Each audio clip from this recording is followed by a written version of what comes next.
you do in classification generally? In classification, what do you do? You have a large number of data sets. Okay? So when you are doing by a neural network, has to train a neural network.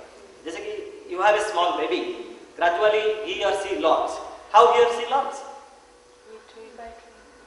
By training. Either the training by a teacher. मैं IIT में professor हूँ तो मैं बेटा को tuition दूंगा, ये दूंगा. Either he learns by teacher, that is supervised learning. और जो झोपड़ी में रहते भी वो भी सीखते हैं. झोपड़ी person is also able to distinguish between a hibiscus and between a rose, although both are red. And my son is also able to distinguish between these two, also that is red. But there is no teacher.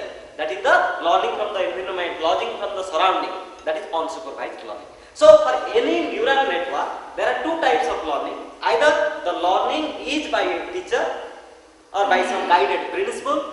बेटा तुम्हारा error ये हुआ, इधर मत जाओ, इधर खींच लाओ. So like you are adjusting the error to 0, that is supervised learning, or something you learn by yourself by adjusting it to the nature, that is unsupervised learning. So the neural network classifier is divided into two parts.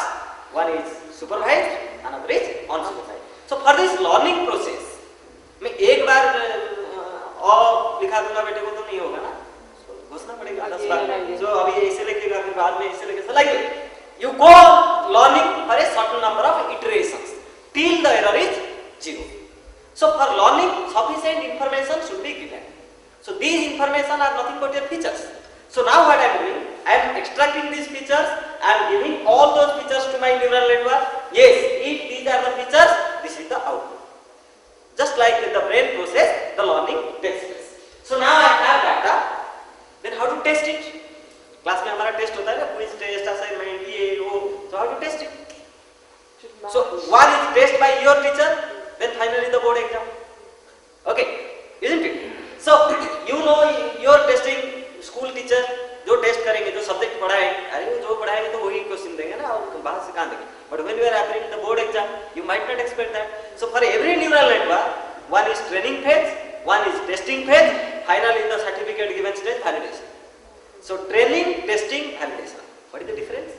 Now the data which you have, you separate the known data into training and testing. So with known data you train it, then with another portion of the known data, you know that if these are the data, this is the output, then test it. So that is tested. Then now it is ready to put for board exam, validation. If something new comes, it can give result because you have tested with something. So unless you know what is the output, you can't test it. So that's why in training testing, I have separated the whole data into two classes. Whatever features you have, if these are the features, suppose you have taken feature from 100 male, 100 female and merge it together, and out of 100, let us 150 is pure, 50 is disease. So you say from 150, you select 100 for training, so another how much left? 50 for testing. From this 50, you take let us 40 for training and 10 for testing. So likewise, you are making your neural network train for that. Clear? But there is one problem. There is one problem. Suppose I have 10 classes. In this case, I have to diagnose whether a problem is there or not a problem. Suppose I am diagnosing a rare disease in biomedical science. Rare disease में कितना लोग होते हैं यार? Data कहाँ आएगा? Suppose the common disease जो आजकल है, उनका thousands number of data you will get. But some rare disease where you are getting only hardly 5-6 number of data points. So now suppose you have 10 classes. Out of 10 classes, 9 classes having 100 data points from these 9 classes. But another class, class number 10, is only having 10 data. तो आप पहले क्या करेंगे? सब तो मिला दिए, सब मिलाने से कितना डाटा हुआ? 910. So 910 से आप randomly 70% सिलेक्ट कर देंगे for training. So 910, 70% is 670 आसपास. Rest as training. There is one problem.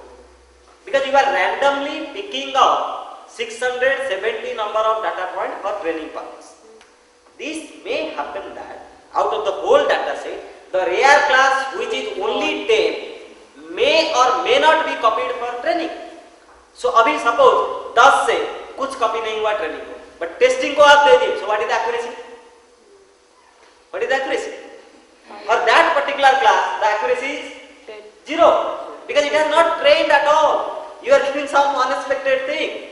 Are you clear? So the simple way of dividing the whole data into training set and testing set by arbitrarily selecting 70, 30, 80, 20 like that doesn't work always when you have a rare class only having less number of data points. So that's why for validation of any neural network for classification or other purpose, we do k-fold cross validation or lambda fold cross validation.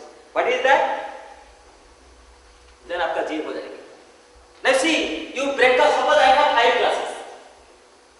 5 classes. So 4 classes are having how many data? 100, 100, 100, 100. Another class is only having 10 data. So now deliberately I am breaking off into 5 groups of same size. So first data, you have 5 classes na, 100, 100, 100. 4 class का 100, 100. Another class is 10. So if I divide into 5, so each group having each class out of these 4 classes 20, 20, 20, 20. But the rare class data will be evenly distributed 2, 2, 2, 2. So now what you will do?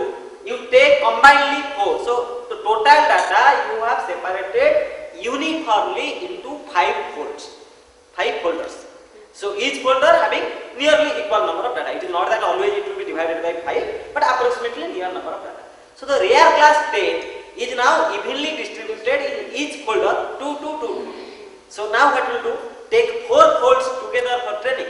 So how many data of the rare class are guaranteed there in training? 8. Okay. 4 for training. 8 are there. Testing with only 2. You may get a better result. Now what will do? The same process is repeated. Now first one is kept for testing. All other 4 are training. Then you shift this. 5th one is for testing. All other are training. So like way, you train your neural network for how many times? 5 times and take or report the average accuracy. At least every time it is getting some data points in the training set. So unless you have training, आपका पढ़ाया नहीं है class में, पढ़ाया गया नहीं है class में, बोर्ड एग्जाम में आ जाएगा क्वेश्चन तो क्या करोगे? 0. Your classification result fails. So that's why this is the uniform policy of testing any neural network for classification. Okay. Now here what I have done, have you clear electrical engineering? Okay. So what I have done, I have just simply I am telling you many data from many of the power quality events like SAT, swell, transient, etc. So we are taking the information. Now see in wavelet I have already you are decomposing the signal into different frequency band. So if I am decomposing my wavelet into 13 level, and in each level I have to calculate some statistical feature. Simple I am telling just 2 lines. And then we will go the usefulness of this. Now see, suppose this is my signal XM. I am decomposing into wavelet level 1, level 2, level 3, like way 13 level. So in each level I am finding out different statistical feature like mean energy, standard deviation, kurtosis, etc. So what is my feature dimension now? For one particular event, suppose एक event, one particular event, now my feature set contains, what is the dimension? 13 into 7, 91. Because in each level you are getting 7. Level 1, then it's 7 features like energy, standard deviation, kurtosis, skewness, entropy, so 91. So for one data, a feature vector is having 91. If you train a neural network or test a neural network with 91 features, the time consumption is very high. So we are reducing the number of features by some evolutionary computing techniques like genetic algorithm or PSO. So this is one of the results I have reported, and this paper is recently coming in IEEE proceeding, generation transmission distribution. Okay. So only taking energy feature, we have got this 97 accuracy, with entropy 97.9, with combined energy and entropy 98, all 96 feature 99.03, and the feature selected by genetic algorithm we are getting 99.3857. So this depends. The sense that how you are extracting your important features from the signal. Okay. So told you there are different things also, classifier, fusion and all other things. We are not going into that. Let's see the application also a little bit on the bioelectrical signal, because it was emphasis on this. So why nowadays this is important? This is important because of the e-health monitoring system. Nowadays you might have heard the Apollo Hospital of Chennai also, they are directly treating the patient from that. So monitoring of the health of the people by means of this available communication technology, by means of the available signal processing technique, we are going for e-governance, e-monitoring, e-health system. So in this e-health system, you can check out your blood person's health conditions on web anytime, anywhere. So ultimately, what is to be done? Suppose I want to monitor Mr. X. So the data should be fed from that end. Then the doctor will take that data, analyze that data, put that data on the web server for the availability of that. So that is e-service. So in this e-service system, what we are generally doing, now see, we have some bioelectric signal. That is any physical quantity that varies as an independent variable and conveys information is a bioelectric signal. So all these bioelectric signals we are collecting. What are those signals? I will just tell you. What is the signal? The heart signal is known as ECG, electrocardiogram signal, and its range is only 0.5 to 4 millivolt. One ECG machine, it gives a signal of range 0.5 to 4 millivolt.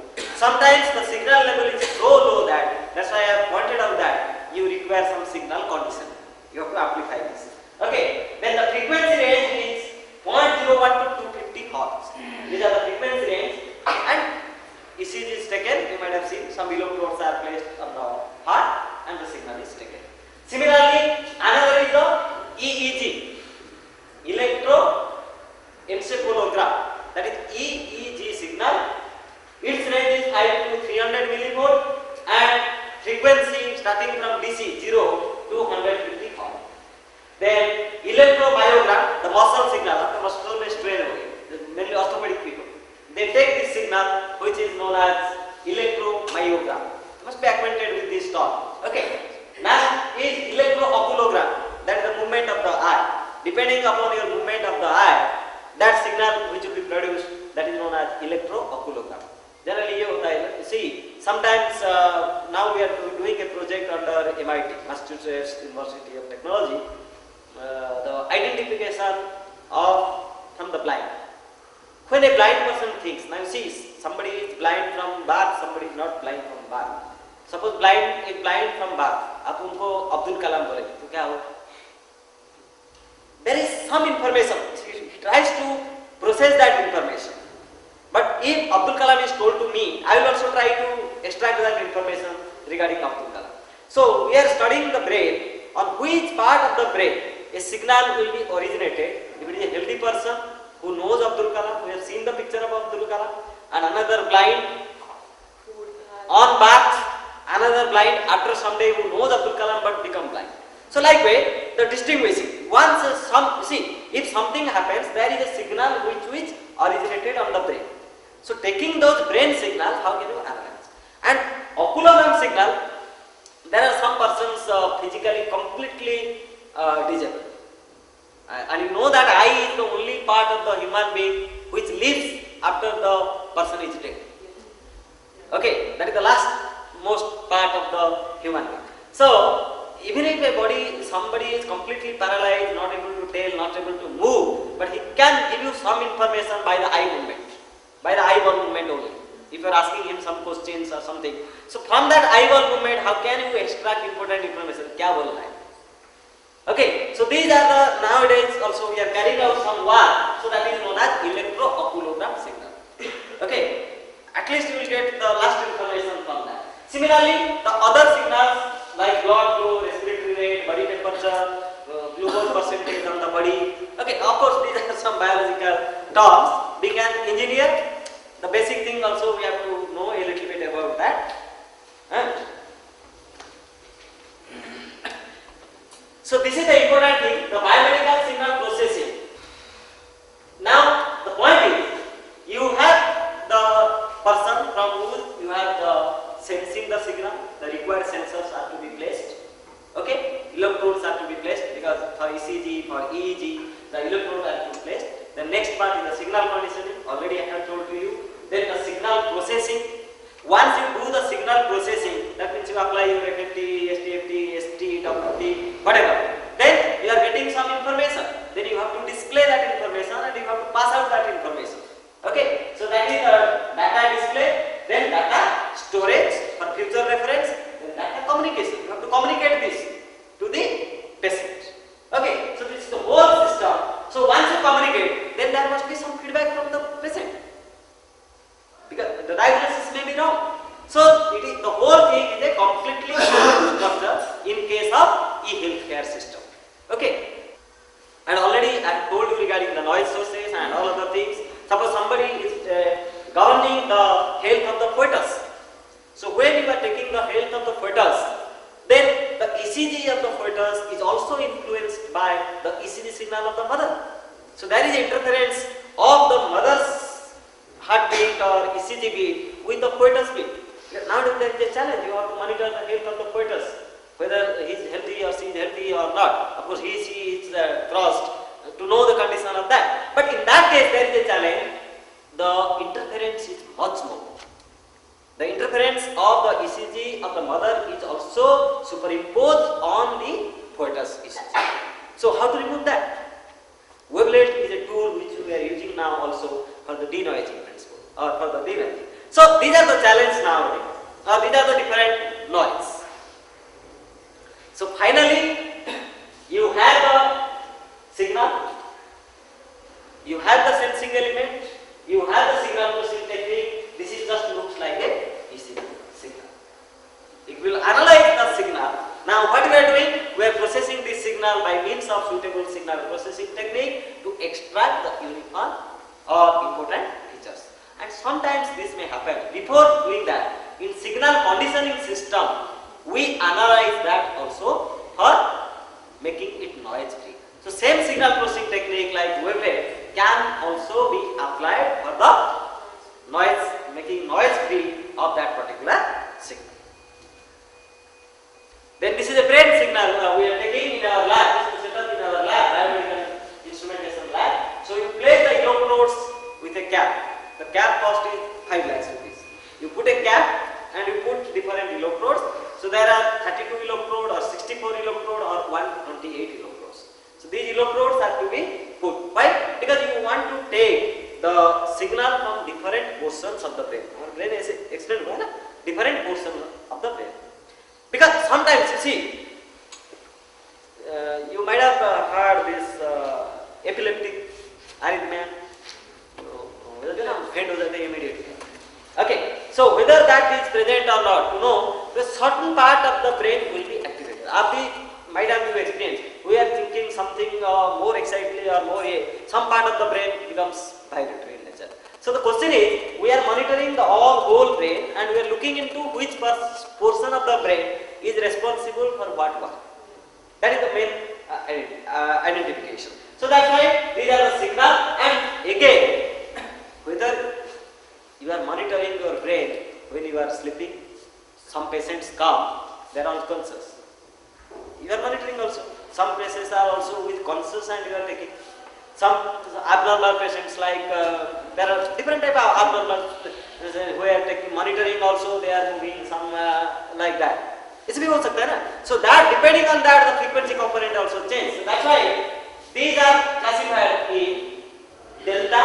Delta means when you are taking EEG signal either in deep sleep or coma or in REM sleep. Either somebody is completely deep sleep or somebody is in coma. And coma कुछ तो होके coma हो गया ना? You have to take the signal analyze क्या हुआ है?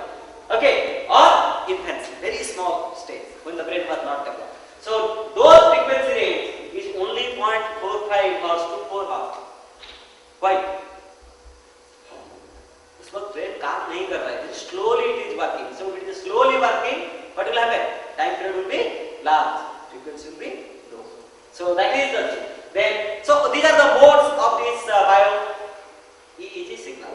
One is delta mode, one is theta mode, one is alpha mode, one is beta mode, and another is gamma mode. So these frequency. So why I am telling all these points? Now depending upon the modes, you have extracted different frequency ranges. जैसे कि power signal में हम बोल रहे हैं कि our main interest is 50 Hz. If you are interested up to third harmonic, 150 Hz. If you are interested up to 10 harmonic, 500 Hz. Similarly, in your communication signal, whether it is AM band, FM band, or whatever, these are the different bands. So once I know these are the modes, and I am getting one EEG signal, I can analyze which mode is dominant. So to know these different frequency components at different interval of time, either I can go for STFT or I can go for WT. Okay? So once you apply this, you can get some information regarding these different modes. That's why the very important point I have already told you, it is not only the signal which you are analyzing, we are analyzing also the characteristics of the signal. In power signal, what are the harmonic components present?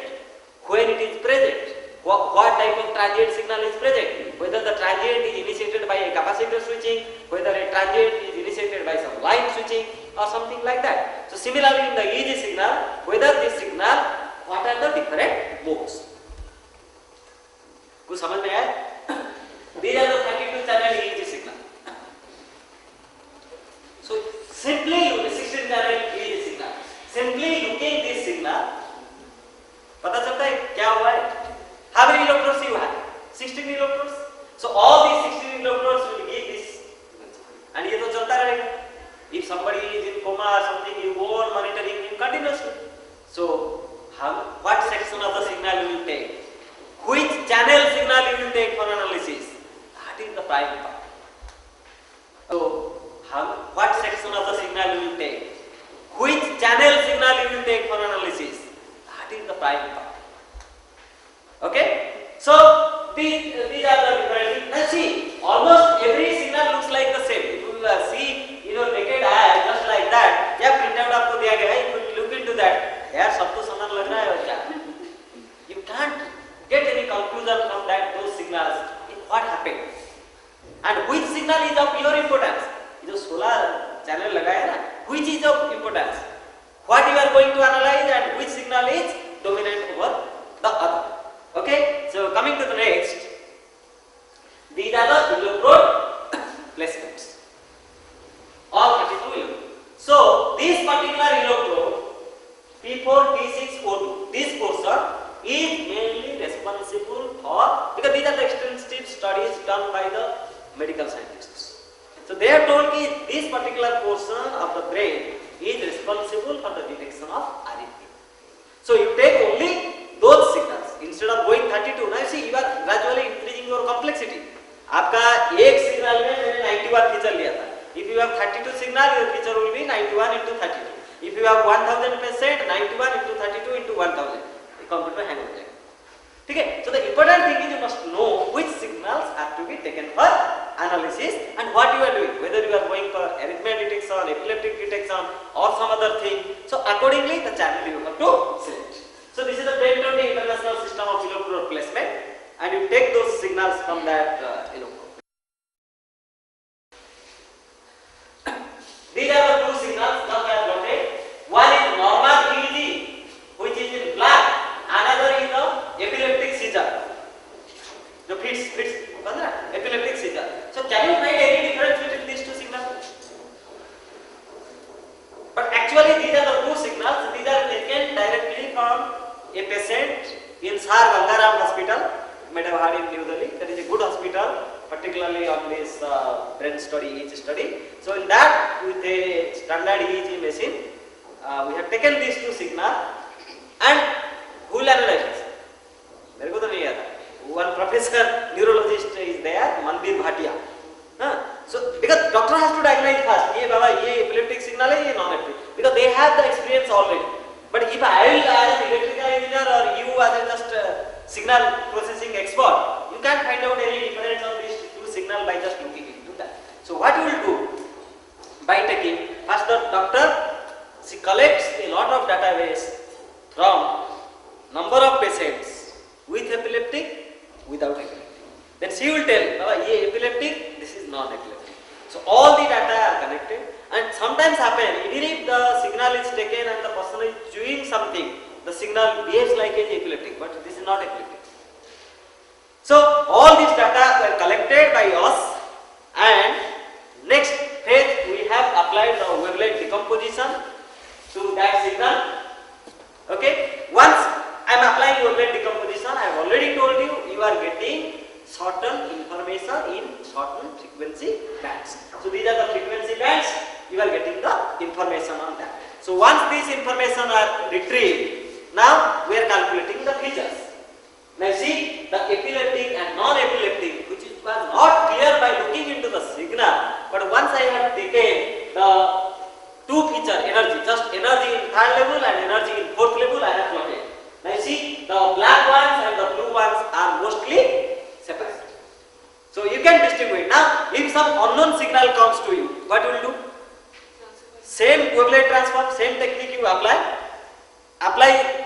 Once you apply same technique, you are getting the feature. Then take the feature D3 versus D4. That means energy at third level, energy at fourth level. See where it is appearing. Because now this is your classification bound. This particular bound. Okay. This is your classification boundary. Because again, this classification boundary may be linear, may be non-linear. So people are going for better classifier like Summer Vectorization and all things. But my emphasis is to show you which was not clear at all. Looking from the original raw signal can be achieved by means of a signal processing technique and a simple classifier. Okay. Again, we have tested the classifier with. We have taken a probabilistic neural network classifier. These are the different spread of the neural network, and these are the different classification accuracy with different feature. Now, in the first case, we have taken energy. Second case, we have taken entropy. Third case, we have taken the standard deviation of different levels, and these are the accuracy we are getting. Similarly, as I already told you, we are doing also a little bit work on this electro-oscillogram signal. These are the two channel, so two channel EOG signal. So by taking the two channel EOG signal, we are analyzing what the person tries to tell us, okay, or what information does it. This is a simple sample for you. This is for A. This is for A also. Character recognition based on eye. Based on eye movement, we are characterizing. These are the two channel movement. That means left eye, right eye, left eye, right eye. Okay. So take this signal and train your neural network or whatever you want for this. So mainly the objective of this analysis is information gathering, then diagnosis, then we are going for the monitoring, then therapy and all other things. So basically this will expose you to the area of the signal processing, how the signal processing is helpful for all this. This is not the end, we will go to the PS1, told you. Okay, any question on this aspect regarding the signal processing, regarding the classification what we are using, regarding the information fusion, information retrieval and all other things?